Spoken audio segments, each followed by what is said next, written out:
Friends, मेरा नाम है वैभव और आप लोग देख रहे हैं करियर मित्रा के यूट्यूब चैनल को। दोस्तों, भारत की राजव्यवस्था यानी कि इंडियन पॉलिटी को हम कवर अप कर रहे हैं, बिल्कुल जीरो से स्टार्ट कर रहे हैं। टारगेट है आपका उत्तर प्रदेश पीसीएस 2024।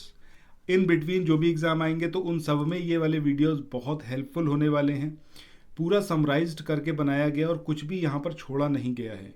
अभी जो हमारा पहला चैप्टर चल रहा है जिसमें हम लोग बात कर रहे हैं संवैधानिक विकास की, सो उसमें आज ये हमारा थर्ड और लास्ट वीडियो है। इसके बाद अगला जो चैप्टर है उसको कवर अप करेंगे। इसकी बेसिक बात यह है कि इसमें आपका जो एम लक्ष्मीकांत है उसको कवर अप किया हुआ है। इसके अलावा जो सुभाष कश्यप की बुक है इंडियन कॉन्स्टिट्यूशन की, उसका रेफरेंस यहाँ पर लिया गया है, और एनसीईआरटी, यानी कि एक समग्र तरीके से आप यहाँ पर इंडियन पॉलिटी को कवर अप कर सकते हैं विद ल्यूसेंट एज वेल। तो आपको कहीं और जाने की ज़रूरत नहीं पड़ेगी। इसके अलावा जो क्वेश्चन आंसर प्रीवियस ईयर में पूछे गए हैं, यानी कि हम घटना चक्र की बात कर रहे हैं, सो उसको भी हमने यहाँ पर कंपाइल करा हुआ है। सो ये कंप्लीट वीडियो रहेगा हर एक चैप्टर का, आपको कहीं से कुछ भी और पढ़ने की ज़रूरत नहीं है। So if you are serious for upcoming Uttar Pradesh PCS 2024, तो आप चैनल को तुरंत सब्सक्राइब करिए। और जीरो से सब स्टार्ट हो रहा है, तो अगर अभी से भी आप करते हुए चलोगे तो बहुत ईजिली सारे सब्जेक्ट्स कवर अप हो जाएंगे और इस तरीके से होंगे कि आपको एग्जामिनेशन में दोबारा कहीं से कुछ पढ़ने की ज़रूरत नहीं पड़ेगी। सो आइए शुरू करते हैं आज के अपने सेशन को। अब दोस्तों, अभी तक के जो वीडियोस थे जिसमें हमने अभी से पहले तक के जितने एक्ट थे उन सबको देखा था, 1919 से पहले वाले, ठीक है। सो अभी एक रिकैप ले लेते हैं। बेसिक बात करते हैं हम कब से कब तक की, 1858 के बाद की। 1858 के बाद जो है अगला एक्ट जो आया था आपका 1861 का, उसका मेन पर्पस क्या था। उसके बाद 1892 का, उसके बाद 1909 का। इन तीनों में क्रमिक रूप से क्या देखा गया कि इंडियंस का पार्टिसिपेशन यहाँ पर बढ़ाने की कोशिश करी गई, क्योंकि इतना तो समझ में आ ही चुका था कि 1857 में जो लड़ाई हुई थी, जो विद्रोह हुआ था, तो भाई उसके बाद ये ब्रिटिश सरकार अच्छे से समझ गई थी कि इंडियंस को आपको एडमिनिस्ट्रेशन में लेके आना ही पड़ेगा, बिना इनके सहयोग के इनके ऊपर शासन करना पॉसिबल है नहीं। सो ये अब तक की पूरी थ्योरी थी। 1909 का जो एक मेन पॉइंट है जिसके ऊपर बहुत क्वेश्चन पूछा जाता है, तो वो था आपका सांप्रदायिक प्रतिनिधित्व का, जिसमें मुसलमानों को प्रतिनिधित्व दिया गया था, रिप्रेजेंटेटिव उनको रिप्रेजेंटेशन उनका भी दिया गया था। यानी कि जो मुस्लिम मतदाता थे सिर्फ वही मुस्लिम कैंडिडेट को वोट कर सकते थे, और यही था आपका सांप्रदायिक प्रतिनिधित्व। तो 1919 में जो सांप्रदायिक प्रतिनिधित्व स्टार्ट हुआ, ये 1919 में इसको और एक्सटेंड करा गया। इसके बाद 1935 का जो एक्ट आया उसके अंदर भी इसको एक्सटेंड करा गया। कैसे? 1909 की बात करें तो उसमें सिर्फ मुसलमानों के लिए ये सांप्रदायिक प्रतिनिधित्व था। 1919 में इसको बढ़ा दिया गया, इसमें एंग्लो इंडियंस को, इंडियन जो ईसाई थे इनके लिए, तो उन सब के लिए यहाँ पर इस सांप्रदायिक रिप्रेजेंटेटिवनेस को बढ़ाया गया। इसके बाद 1935 में दलित और महिलाओं के लिए भी ये जो सांप्रदायिक प्रतिनिधित्व की प्रक्रिया थी इसको और एक्सटेंड कर दिया गया, यानी कि उसको बढ़ाते चले गए।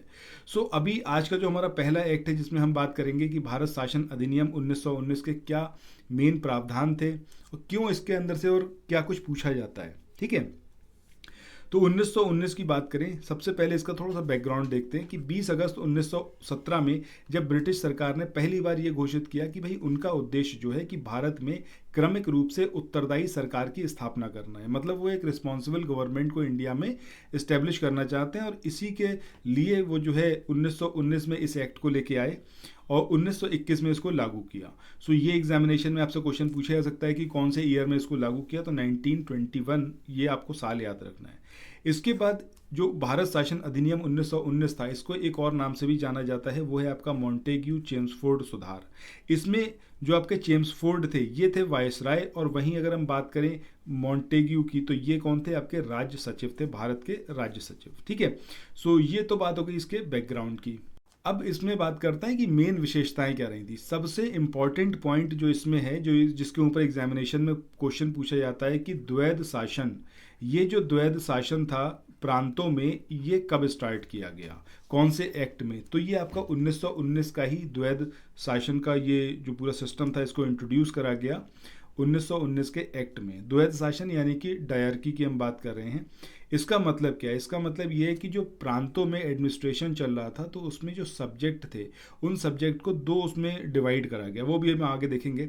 चलिए यहाँ पर पहले एक बार देख लेते हैं इसको। अगर इसकी प्रमुख विशेषताओं की बात करें तो केंद्रीय और प्रांतीय विषयों की सूची को पहचान कर उन्हें पृथक कर राज्यों पर केंद्रीय नियंत्रण को कम किया गया, यानी कि डिसेंट्रलाइजेशन की जो प्रक्रिया अपनाई जा रही थी उस क्रम में थोड़ा सा और आगे बढ़े और जो प्रांत थे उन प्रांतों को थोड़ा और स्वायत्तता यहाँ पर दी गई। केंद्रीय और प्रांतीय विधान परिषदों को अपनी सूचियों के विषयों पर विधान बनाने का अधिकार दिया गया, यानी कि जो प्रांत थे वो भी अपनी जो कानून थे उस कानून को बना सकते थे, लेकिन सरकार का ढांचा जो था वो केंद्रीय और एकात्मक ही रहा। लेकिन कहने का मतलब यह है कि जो प्रांत थे, जो प्रोविंसेस थे, उनको इस बात का अधिकार दे दिया गया कि भाई आप जो है कानून बना सकते हैं अपने लिए। बट अभी भी जो पूरा गवर्नमेंट का सिस्टम था वो कैसा रहा? सेंट्रलाइज्ड रहा और एकात्मक रहा। चलो आगे देखते हैं। अभी जो हम द्वैध शासन या फिर डायरकी की बात कर रहे थे तो इसका मतलब क्या था? इसका मतलब ये था कि जो मेन प्रांत थे, टोटल 8 प्रांतों की हम बात कर रहे हैं जिनको गवर्नर के प्रांत भी बोला जाता था, यहाँ पर इस पद्धति को स्टार्ट करा गया। जो प्रांतीय सब्जेक्ट थे उनको डिवाइड करा गया दो में, एक थे आपके हस्तांतरित और दूसरे थे आपके आरक्षित। अब ये जो दोनों विषय थे, हस्तांतरित विषय और जो आपके आरक्षित विषय, इसका मतलब क्या था? इसका मतलब ये था कि जो ट्रांसफरेबल सब्जेक्ट थे उसमें गवर्नर का शासन होता था और इस कार्य में वह उन मंत्रियों की सहायता लेता था जो कि विधान परिषद के प्रति उत्तरदायी होते थे, रिस्पॉन्सिबल होते थे। तो ये बात हो गई किसकी? हस्तांतरित विषयों की। वहीं आरक्षित विषयों का मतलब क्या होता था कि गवर्नर जो था वो कार्यपालिका परिषद की सहायता से शासन करता था जो विधान परिषद के प्रति उत्तरदायी नहीं थी। ठीक है, मतलब गवर्नर जो था अपनी काउंसिल के थ्रू इस पर पूरा शासन करता था और वो उसके लिए आंसरेबल नहीं थी जो आपका विधान परिषद थी। तो ये जो डिवीजन था प्रांतीय सब्जेक्ट्स को दो में डिवाइड करने का, हस्तांतरित और आरक्षित, यही कहलाया आपका डायरकी यानी कि द्वैध शासन। अब ये शासन की व्यवस्था पूरी तरीके से फेल हो गई थी और इस अधिनियम ने पहली बार देश में द्विसदनीय व्यवस्था और निर्वाचन की व्यवस्था जो थी इसको स्टार्ट किया था। तो ये पॉइंट आपको याद रखना है कि 1919 का जो ये एक्ट था इसके थ्रू पहली बार देश में द्विसदनीय व्यवस्था और निर्वाचन की स्टार्टिंग की गई थी, यानी कि द्वैध शासन को यहाँ पर स्टार्ट किया गया था। इसके बाद आगे हम बात करें कि केंद्रीय विधान परिषद का स्थान जो था वो राज्य परिषद, उच्च सदन और विधानसभा निम्न सदन वाले द्विसदनीय विधानमंडल ने ले लिया। यानी कि जो सेंट्रल असेंबली थी इसको जो है डिवाइड करके दो सदनों में बांटा गया। जैसा आज की डेट में हम देखते हैं जो हमारी सेंट्रल गवर्नमेंट है, तो जो केंद्र सरकार में क्या है, एक लोकसभा है एक राज्यसभा है। तो उच्च सदन मतलब कि राज्यसभा और निम्न सदन मतलब कि लोकसभा। तो ये उसी टाइम पर करा गया था 1919 के एक्ट के थ्रू।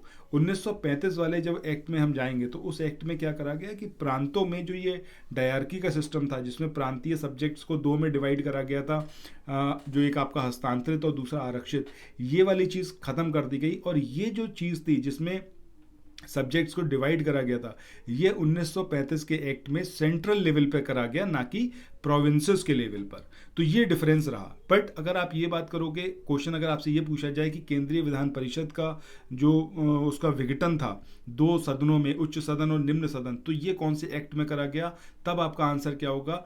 भारत शासन अधिनियम 1919। बट अगर आपसे ये पूछा जाता है कि केंद्र में द्वैध शासन या फिर डायरकी इसको कब इंप्लीमेंट करा गया, तो ये जो है इसका आंसर क्या रहेगा? 1935 का भारत शासन अधिनियम। ये एक बहुत इंपॉर्टेंट पॉइंट है जो आपको पता होना चाहिए। इसके बाद आगे यहाँ पर बात करते हैं कि दोनों सदनों के जो बहुसंख्यक सदस्यों को प्रत्यक्ष निर्वाचन के माध्यम से निर्वाचित किया जाता था, चाहे वो उच्च सदन हो गया चाहे वो निम्न सदन हो गया। यहाँ पर हम केंद्रीय जो विधानमंडल था उसकी बात कर रहे हैं। और इसके अनुसार वायसराय की जो कार्यकारी परिषद थी उसमें 6 सदस्यों में से 3 सदस्यों का भारतीय होना आवश्यक था, कमांडर इन चीफ को छोड़कर। ठीक है, तो ये इंपॉर्टेंट है, नंबर आपको याद रखना है कि वायसराय की जो कार्यकारी परिषद थी या फिर एग्जीक्यूटिव काउंसिल थी उसमें 3 लोग इंडियंस होने ही थे। इस बात को मैंडेटरी करा गया इस वाले एक्ट में, भारत शासन अधिनियम 1919 वाले में। आगे बढ़ते हैं।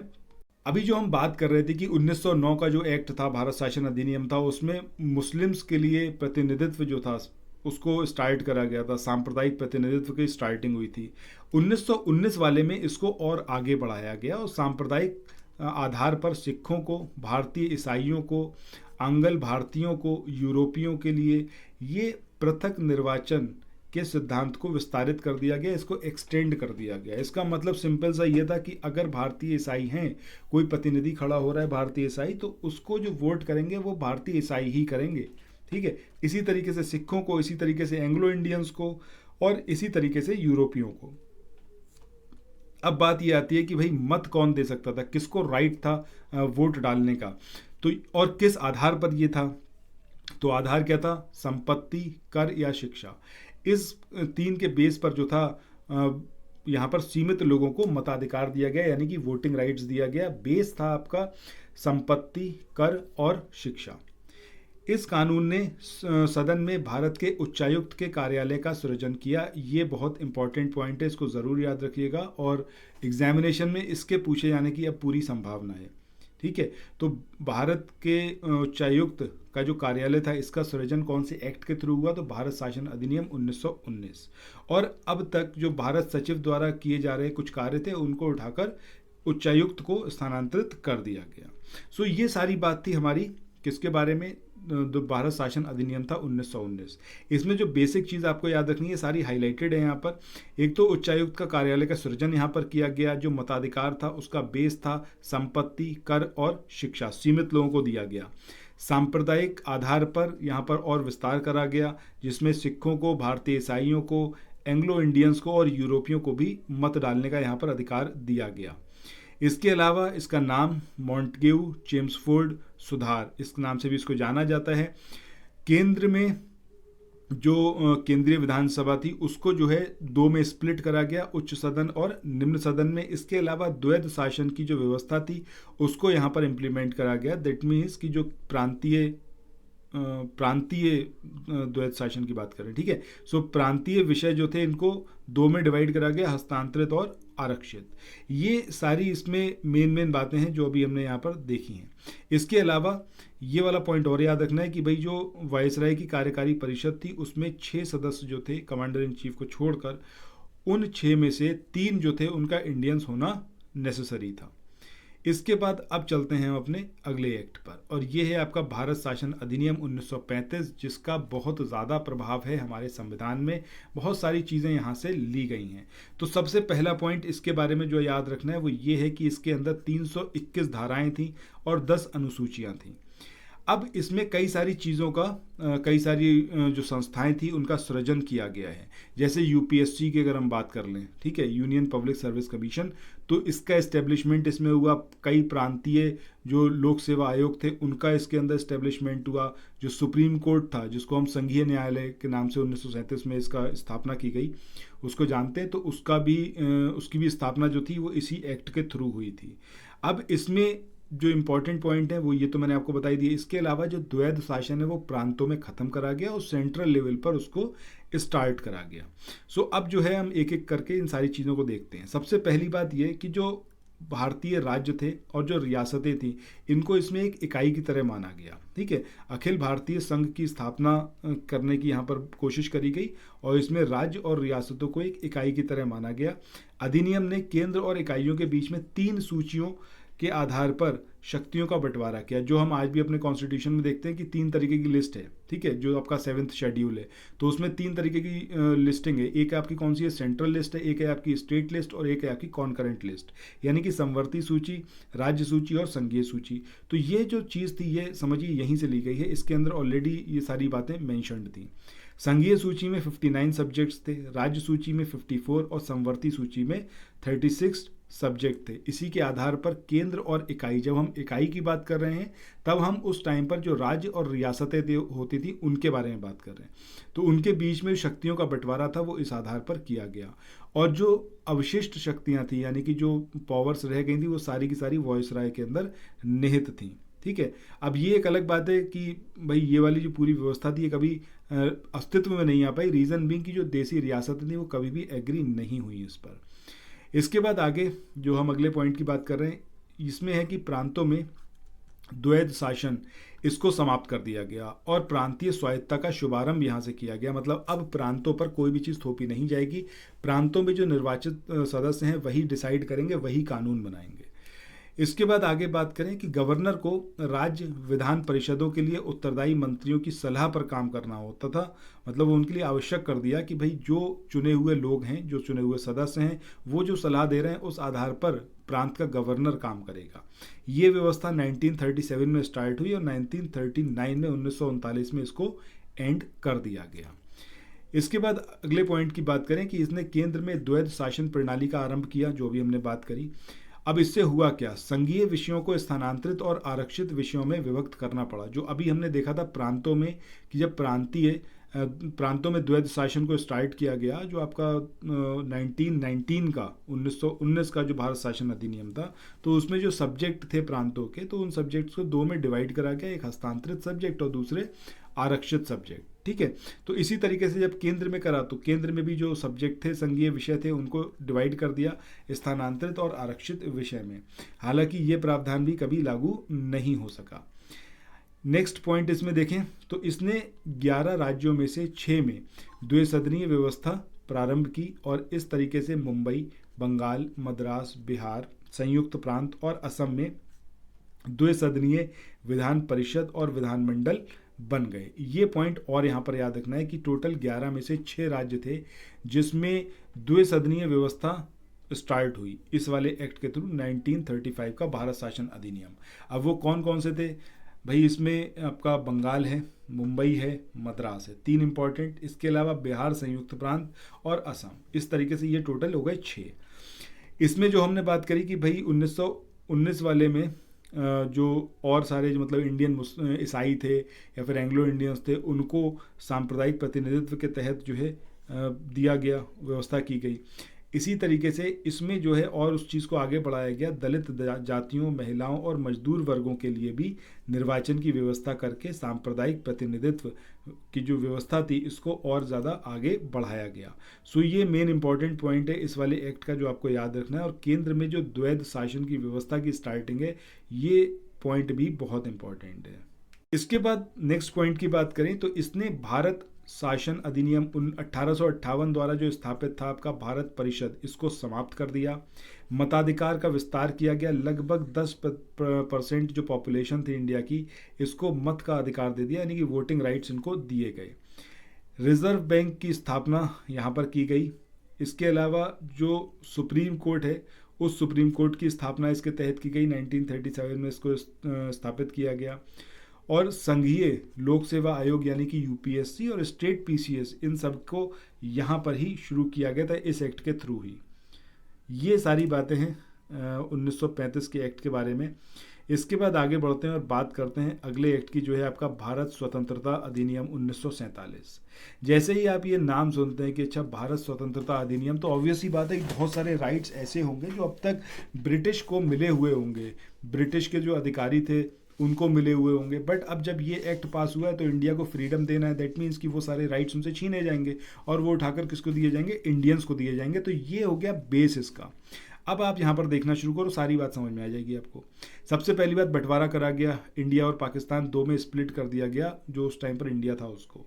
तो इसने भारत ने ब्रिटिश राज को समाप्त करके 15 अगस्त 1947 को 2 स्वतंत्र डोमिनियन संप्रभु राष्ट्र भारत और पाकिस्तान में इसको डिवाइड कर दिया। इन्हें ब्रिटिश राष्ट्रमंडल से अलग होने की स्वतंत्रता थी। इसके बाद नेक्स्ट पॉइंट यहाँ पर बात करें कि वायसराय का पद, जो अभी हम बात कर रहे थे कि भाई अब जो ब्रिटिश अधिकारी थे उनसे सारे राइट्स यहाँ पर ले लिए जाएंगे और इंडियंस को यहाँ पर वो राइट प्रोवाइड किए जाएंगे। तो वायसराय का जो पद था उसको ही समाप्त कर दिया गया और उसके स्थान पर दोनों जो डोमिनियन राष्ट्र थे, इंडिया और पाकिस्तान, इन दोनों में गवर्नर जनरल के पद का सृजन किया गया। तो वायसराय रिप्लेस होकर क्या बना, अब गवर्नर जनरल। लेकिन अब ये ब्रिटेन वाले नहीं थे, ये सब इंडियंस ही बनने वाले थे। इसने दोनों डोमिनियन राज्यों की संविधान सभाओं को यह शक्ति प्रदान की कि वे अपने लिए संविधान का निर्माण करें, उसको क्रियान्वित होने तक अपने अपने संबंधित क्षेत्रों के लिए विधानसभा बना सकती थी। ये राइट भी यहाँ पर दिया गया।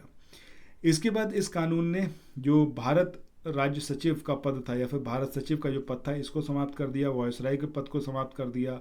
देसी रियासत जो थी उनको इस बात का फ्रीडम दिया गया कि जिस भी डोमिनियन के साथ चाहो तो आप पाकिस्तान के साथ जाओ, चाहो तो हिंदुस्तान के साथ जाओ, ये आपका अपना डिसीजन रहेगा, इसमें ब्रिटेन की सरकार कुछ भी हस्तक्षेप नहीं करेगी। मतलब आप पे कोई ज़ोर ज़बरदस्ती नहीं है, जिसके साथ आप जाना चाहो उसके साथ आप जाओ।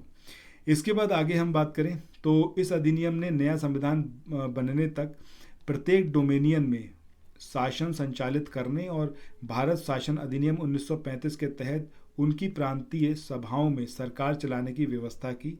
हालांकि दोनों डोमेनियन राज्यों की इस कानून में सुधार करने का अधिकार था। मतलब कहने का क्या है कि 1935 के एक्ट में जो प्रांतीय विधानसभाओं का गठन किया गया था उनको स्वायत्तता दी गई थी। तो इसमें यह बोला गया जब तक आपका नया संविधान बनकर तैयार नहीं हो रहा है तब तक आप उनके हिसाब से काम अपना करते रहो, उसी जो पहली व्यवस्था थी। इसके बाद आगे हम बात करें कि इसने ब्रिटिश शासक को विधायकों पर मताधिकार और उन्हें स्वीकृत करने के अधिकार से वंचित कर दिया गया। ऑब्वियस सी बात है, जब आप पूरा का पूरा पावर शिफ्ट कर रहे हो इंडियंस को, तो सारी चीज़ें इंडियंस के हाथ में ही रहेंगी, ना कि ब्रिटिश के जो अधिकारी थे। ब्रिटिश शासक के नाम पर गवर्नर जनरल को किसी भी विधेयक को स्वीकार करने का अधिकार प्राप्त था।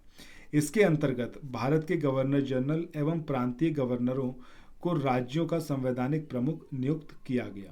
इसके बाद आगे बात करें कि इन्हें सभी मामलों पर राज्य की मंत्रिपरिषद के परामर्श पर कार्य करना होता था। शाही उपाधि को यहाँ पर समाप्त कर दिया गया। फिर शाही उपाधि से भारत का सम्राट जो शब्द था उस शब्द को हटा दिया गया। इसने भारत के राज्य सचिव द्वारा सिविल सेवा में नियुक्तियां करने और पदों में आरक्षण करने की प्रणाली को भी समाप्त कर दिया गया। बट जो उस टाइम पर अपॉइंटेड थे, नौकरी कर रहे थे, उनको एज इट इज़ रखा गया। इसके बाद अब देखिए यहाँ पर क्वेश्चन आते हैं। ये प्रीवियस ईयर क्वेश्चन है, इनको आप मेरे साथ में देखते रहिए और कोशिश करिए लगाने की। पहला क्वेश्चन यहाँ पर है कि निम्नलिखित में से किस एक अधिनियम द्वारा भारत में संघीय न्यायालय की स्थापना की गई। तो अभी हमने बात करी थी 1935 का जो एक्ट था उसके थ्रू करा गया था, और 1937 में भारत की संघीय न्यायालय थी जिसे हम आज सुप्रीम कोर्ट के नाम से जानते हैं, उसको इस्टेब्लिश किया गया। तो आंसर यहाँ पर क्या होगा? उपर्युक्त में से कोई नहीं। नेक्स्ट क्वेश्चन की बात करते हैं। इस क्वेश्चन में पूछा गया कि भारत का संघीय न्यायालय निम्नलिखित में से किस वर्ष में स्थापित किया गया था। तो 1937 में। कौन से एक्ट के थ्रू करा गया? तो भारत शासन अधिनियम 1935। इसके बाद अगला क्वेश्चन यहाँ पर आता है कि केंद्र में द्वैध शासन किस अधिनियम के अंतर्गत स्थापित किया गया। तो ये अभी हमने देखा है 1935 यानी कि 1935 का जो एक्ट था इसके थ्रू केंद्र में द्वैध शासन की व्यवस्था की गई। अगले क्वेश्चन की बात करें। इस क्वेश्चन में यहाँ पर आपसे पूछा गया है कि एक संघीय व्यवस्था और केंद्र में द्वैध शासन भारत में लागू किया गया था। संघीय व्यवस्था की बात कर रहा है और केंद्र में द्वैध शासन की, तो ये दोनों ही 1935 का जो अधिनियम था उसके द्वारा लागू किए गए। इसके बाद आगे बढ़ते हैं। अगला क्वेश्चन इसमें आपसे यहाँ पर पूछा गया है कि अखिल भारतीय महासंघ स्थापित करने का प्रावधान शामिल था। तो 1935 का जो एक्ट था इसमें जो एक अखिल भारतीय महासंघ था इसको इस्टेब्लिश करने की बात कही गई थी। इसके बाद आगे बढ़ते हैं। अगला क्वेश्चन इसमें यहाँ पर आपसे पूछा गया है कि निम्नलिखित में से एक अधिनियम में भारत में संघीय शासन व्यवस्था दी गई थी। अब ये किस में दी गई थी? सो ऑब्वियसली आंसर हमारा क्या होगा? ऑप्शन सी, यानी कि भारत सरकार अधिनियम 1935। इसके बाद आगे चलते हैं। अगला क्वेश्चन यहाँ पर है कि 1935 के अधिनियम द्वारा स्थापित संघ में अवशिष्ट शक्तियाँ ये किसको दी गई थी? तो ये जो अवशिष्ट शक्तियाँ थी किसको दी गई थी? गवर्नर जनरल को। इसके बाद अगले क्वेश्चन की बात करते हैं। इस क्वेश्चन में यहाँ पर पूछा गया है कि निम्नांकित में से कौन सा एक भारत शासन अधिनियम 1935 में स्वीकार किया हुआ महत्वपूर्ण और स्थायी अवयव नहीं है। देश के लिए लिखित संविधान, विधानमंडल के लिए निर्वाचित और जवाबदेह प्रतिनिधित्व, इसके अलावा एक संघ की योजना पर विचार और विधानमंडल के लिए सरकारी सदस्यों का संवाचित किया जाना, यानी कि उनको यहाँ पर उसके अंदर नॉमिनेट किया जाना। ठीक है, तो इसमें से कौन सा है जो इसका एक स्थायी अवयव नहीं है? तो सही आंसर क्या आएगा कि भाई लिखित संविधान के बारे में यहाँ पर कोई भी बात नहीं हुई थी, तो ऑप्शन ए यहाँ पर हमारा सही आएगा। इसके बाद देखें कोई और क्वेश्चन। अच्छा, एक आखिरी क्वेश्चन और है। इसमें यहाँ पर आपसे पूछा गया है कि 1935 का गवर्नमेंट ऑफ इंडिया एक्ट ये क्यों महत्वपूर्ण है? कि यह भारतीय संविधान का प्रमुख स्रोत है। इसके द्वारा भारत को स्वतंत्रता मिली। इसने भारत विभाजन उल्लिखित है और इसके द्वारा रियासतें समाप्त हुई। तो ऑब्वियसली बात है पहला वाला ही हमारा सही होगा, क्योंकि स्वतंत्रता मिली है 1947 के एक्ट के थ्रू, इसी में भारत विभाजन के बारे में दिया हुआ है और इसी में देसी रियासतें जो थी इनको समाप्त किया गया था। इसी के साथ आज का ये वाला सेशन यहाँ पर एंड करते हैं और इसके साथ ही जो है पहला वाला चैप्टर फिनिश हो चुका है, जिसमें हमने संवैधानिक विकास के बारे में जाना है। इसके बाद अगले चैप्टर को हम कवर अप करेंगे। तो आप लोग अगर अभी तक चैनल से नहीं जुड़े हैं तो आई रिक्वेस्ट यू कि चैनल से जुड़ जाइए। History, geography, polity, environment, economics, current affair, everything will cover here. आपको सिर्फ साथ में बने रहना है। 2024 के PCS के लिए आज और अभी से प्रयासरत होना है। Thank you so much.